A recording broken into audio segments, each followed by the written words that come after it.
Surveillance technologies have outpaced democratic controls. A generation ago, surveillance was extremely expensive. There was a natural limitation imposed upon it. That is, the governments had to spend huge, extraordinary sums to track lone, isolated individuals. To know a particular person's location might involve many teams of officers, both in buildings and out on the streets, working in shifts. But today, that dynamic is reversed. One guy sitting in front of a monitor can track with precision an unimaginably large number of people. For the first time in human history, it's both technologically and financially feasible for governments to track and store nearly complete records of our private lives.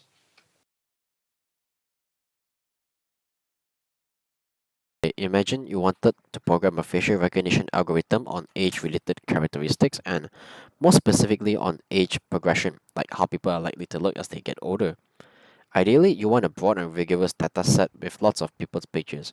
It would help if you knew that they were taken a fixed number of years apart, say 10 years. In other words, it would help you if you had a clean, simple, helpfully labeled set of then and now photos. And what more perfect to have all that sweet data handed to you on a silver platter. There is no more privacy in the modern age. Edward Snowden said in an interview with Vice said that a dedicated team, funding and time, anyone can be spied upon. Remember the Face app and 10 years challenge on Facebook? It's easy to see how many people dogpile on social media quickly partake in another fancy internet challenge for clout and validation. But there's a bigger agenda that lies in this challenge.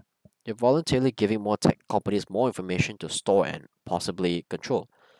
The Cambridge Analytica incident was a wake-up call on the idea of a big brother, coined and described by George Orwell in the book 1984, that a higher being in the form of governments and corporations spying and gathering your data.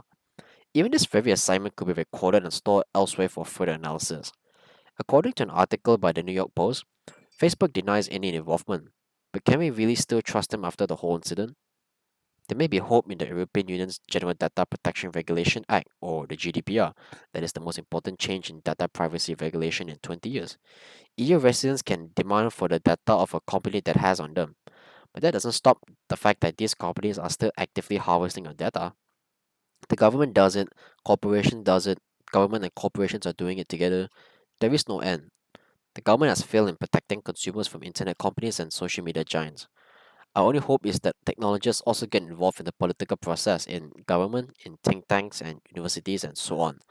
This is not the first time we've seen technological changes that threaten to undermine our society, and it won't be the last. But until then, we got nowhere to hide. So my final question is, where's your privacy now?